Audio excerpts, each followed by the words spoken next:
is Tiffy ASMR. Today, since I have some free time, we're gonna do some more lore readings for Funker. And that's Fear and Hungered to all my employed people out there. I have a couple things here with me while we read that I'll tap on. I have a little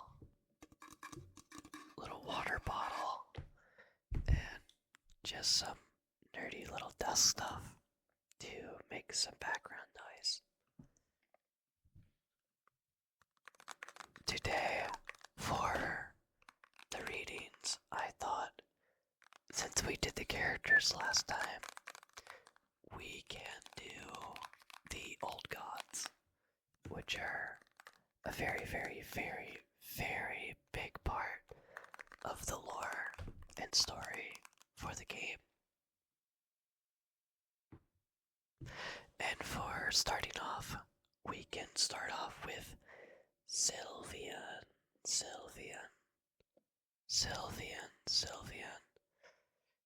She is the goddess of fertility, or love, or lust, and creation. She is one of the oldest deities worshipped by man before man decided they had enough of the old world order. They wanted to supplant the old gods, just like Krogarov and the god of human sacrifices. She comes from the green yew. The green yew is the green stuff that you see in the void. It is pretty much where all old gods come from and are derived from. I'm not sure if that is the same as the void. I think the void is slightly separate and sits above it, because that's where you ascend to godhood in the first Fear and Hunger. Silverian created men and woman at the dawn of time, the creation of the world. She ordered a deity known as Vitruvia to create men and woman in the likeness of Sylvian herself. She fell in love with the result of the created mankind according to Vitruvia's drawings. Because of this, she could be seen as a mother goddess. That one brought life to everyone in many ways, while Krogarov, her opposite, brought death to everyone in many ways. A beautiful balance of duality. One could say from reading 2, our union with Krogarov also spawned another old god, Venushka, the god of nature. What that basically all means is, Sylvian made a lesser god, or ordered a lesser god to make humans in the image of Sylvian. And she ended up falling in love with the design of humans. And on the polar opposite end of creation, there also comes destruction, which is Krogarov, the god of destruction, and another old one we shall talk about here soon. They ended up having a communion or a relationship and created Venushka, which is the goddess or the god of nature, which appears in the second game as Traces, which we might talk about him later, we shall see. Sylvian wishes for men and women to make love in her name. But what kind of love does she want? Is interrupted and indifferently by everyone. Some take it literal and show love to each other in forms of marriage, but not just any marriage. A marriage between beautiful flesh for 2 or 3 people. The marriages are basically a ritual where 2 or 3 people fuse together as a fleshy mound and become one person. It's kind of grotesque, but Sylvian's very odd. She's very phallic and very creepy. A holy bond and beautiful unison for 2 souls, or 3. Some sex cults, like the Bunny Mask, in their hidden courtyard have an orgy of sex with each other to honor the do it in the name of their old god Sylvian, the Rabbit Mask. Followers were might be an indication of it being a sacred animal to Sylvian, as rabbits are known for energetic and traditional symbol of fertility. The twisted realities of these different kinds of love is because Sylvian realized that men and women she created would not be able to return the same amount of affection towards her as she does for them. Love from her perspective takes on a more twisted form, shown as an example of the marriage and the abominable marriage. The abominable marriage.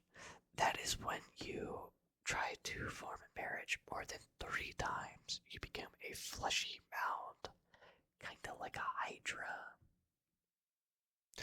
Those forms are more aligned with our own image, and they manifest on our gift to people love magic, also known as flower magic.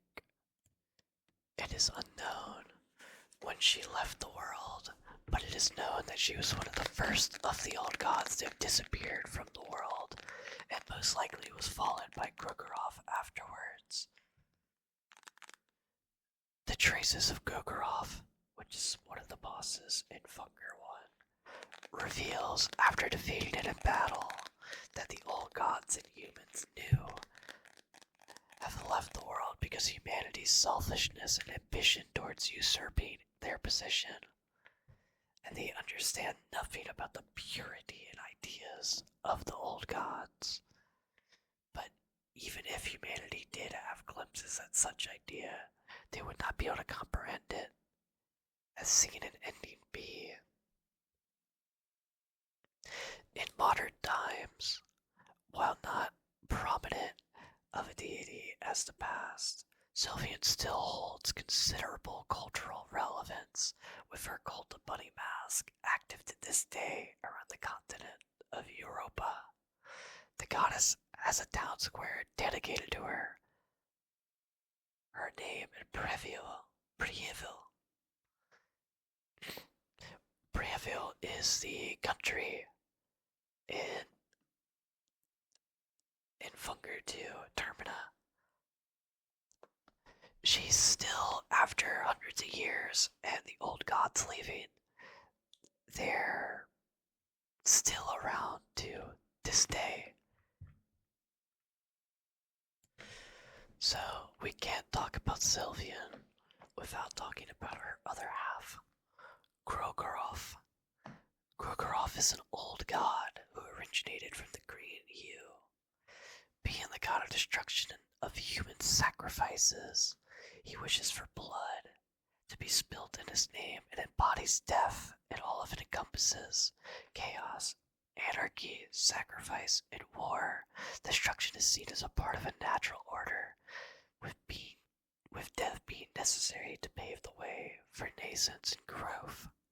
As described in the studies of Grogoroth, he gifted blood magic to mankind, and almost all spells associated with him, hurting and black orb, are used offensively. So, indirectly, it's not saying he is a evil god or a bad god. It is just, with growth and nature, there always has to become death. So some sort of cycle has to come to bring balance. Followers that follow him are coming up here in a bit, but Enki, if you remember him, he studied in the way of the Black Priest, which worship Grogoroth. The player gains alignment with him by sacrificing teammates in the ritual circles or taking part in the Wolf Mask cult, where participants maim each other and feast upon each other's fat flesh in the name of Grogoroth. He grants his followers and disciples with incredible power, but almost corrupts them. The Black Witch and the Yellow Mages are incredibly powerful beings in the realm of magic, but physically fragile. The Black Witch is described by the new gods as a slave to Grogaroth, to Grogaroth, to Grogaroth. Since humankind took over Mahabra, the old god, as most of his kindred began to distance himself, disgusted by the selfishness and narrow-mindedness and ambition of mankind, as they have no understanding of purity and the concepts that he represents, as each human interprets pure ideas and the gods differently. Following his departure, Gokarov relocated himself in the darkness of the depths of fear and hunger, past the altar of darkness within the body of the god of the depths. His symbol is two rings seen as tails, it's seen as the tails part of the coin flip. Now we're gonna talk about our next old god. Rare, Rare. Rare is a trickster god, also known as the moon god. He is a pretty creepy looking moon. It very much resembles the moon from Ocarina of Time. Face and all, very scary. Rare is a mysterious god and one of the last old gods that observe mankind to this day. He is said to be jealous. He does not want to share the idea of gods with humans and disapproves of them replacing the old world order. He sees the new gods as mocking and pretentious. He has begun plotting to reduce the influence of the new gods to this end. He employs his servants, Pocket Cat, who is seen as a boogeyman in the children's stories, and the Lady of the Moon, to hunt children and keep them from being used as vessels for a new god, the same way Albur came to godhood. From being half man and half new god. However, this plan would fail in the end, as Nilvian, the new god that represents humanity's endless potential, outsmarted the old god and made sure her daughter, sired from the man of prophecies, and now newly defined god of fear and hunger, would come to the altar of darkness via the help of the protagonist of fear and hunger. The child would mature and become an old god, therefore rivaling the old gods and carrying on humanity's dream to transcend their limitations. He's not really known too much in the first game. All we really know about Rare in the first game is that he has a servant that is Pocket Cat and the Lady of the Moon. But other than that, we won't really hear much about him until Funger 2. So our next god that isn't really relevant as much either, but is more prevalent in the first game, is the God of the Depths. The God of the Depths is an old god that is not as prevalent as most other old gods such as Gorgoroth and Sylvian. They had scant few followers, and its actions were shrouded in mystery. They are responsible for the layout of the Dungeon of Fear and Hunger, ever changing its shape to challenge the new visitors from tidbits scattered around and talking to their followers in games. It seems the god encompasses the idea of illusion and unescapable darkness. According to Ragnvalder, the god of the depths is worshipped by those who are forgotten and forsaken. Their followers seem devoid of self-awareness or any higher intelligence, only capable of further fulfilling preset duties in the dungeon.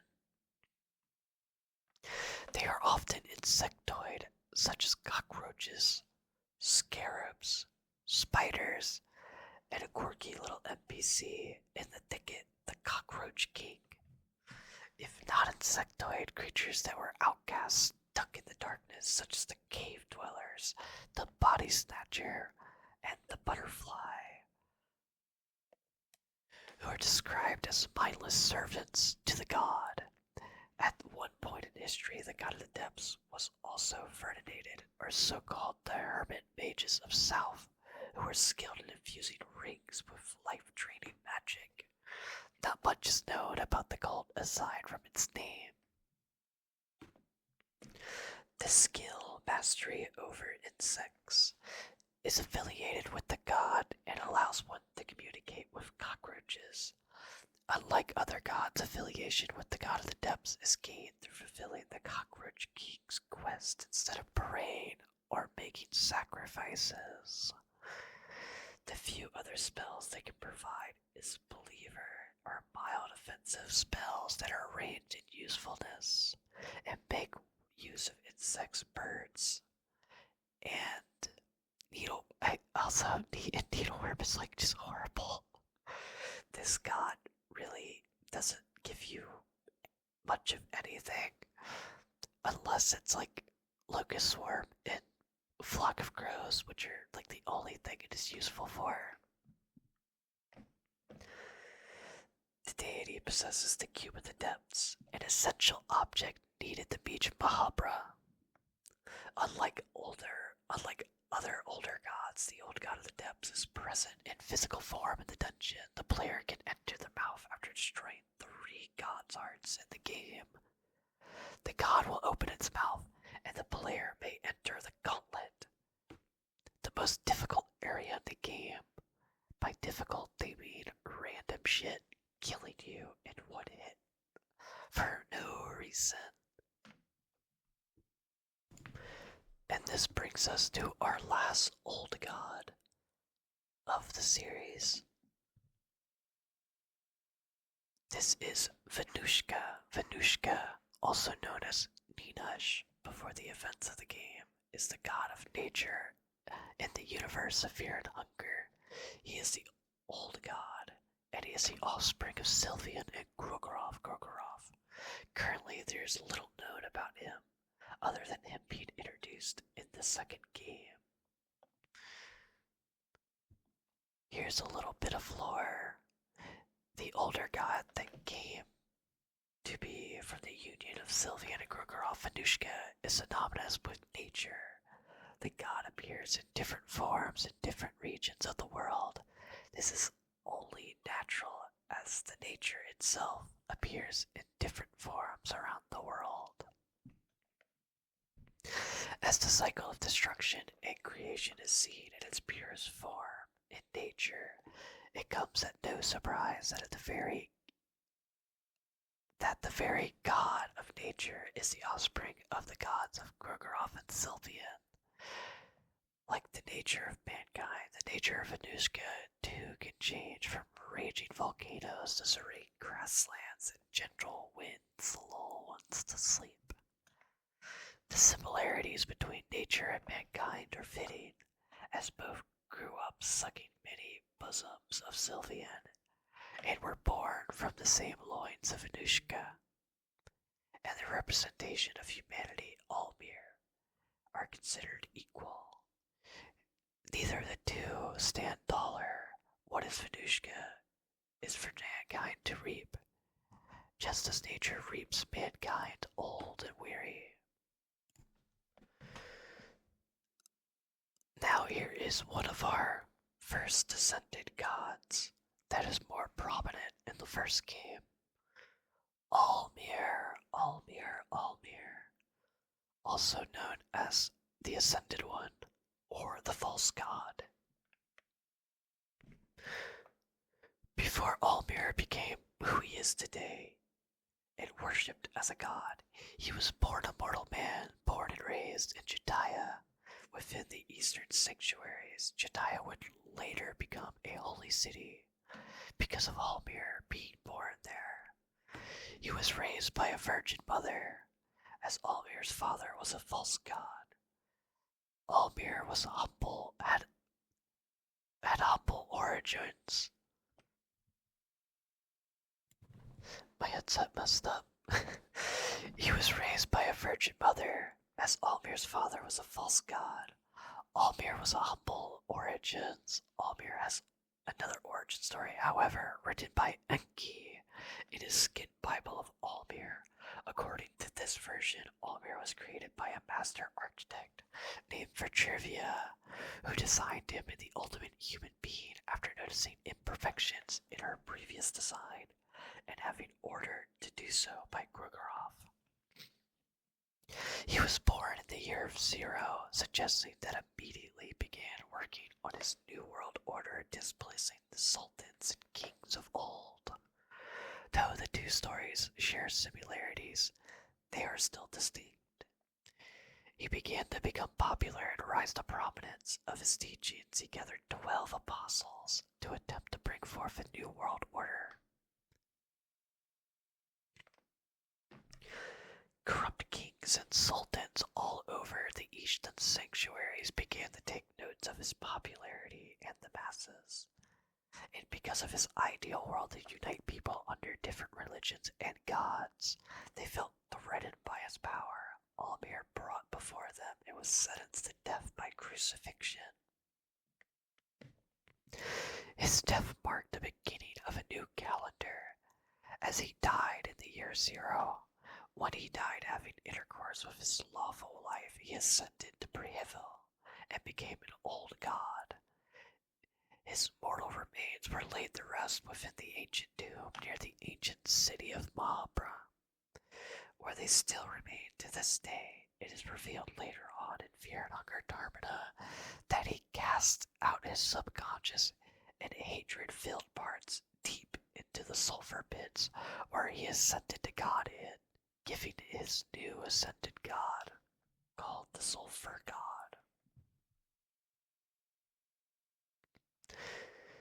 He eventually returned to his weeping apostles 3 days after his death and gathered them together to carry out his plan to save humanity from the cruelty and tyranny of the kings and sultans.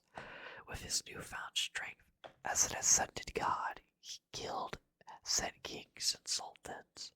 He brought forth a new world order and new era, with himself being the center of worship and laid down tenets that are still to this day being followed and observed by many others, such as Eastern sanctuaries and Judea, becoming a holy city, the kingdom of Radon. If y'all remember from the first video I did, Radon is a very prominent city where most of our characters come from, except for Ragnavaldr.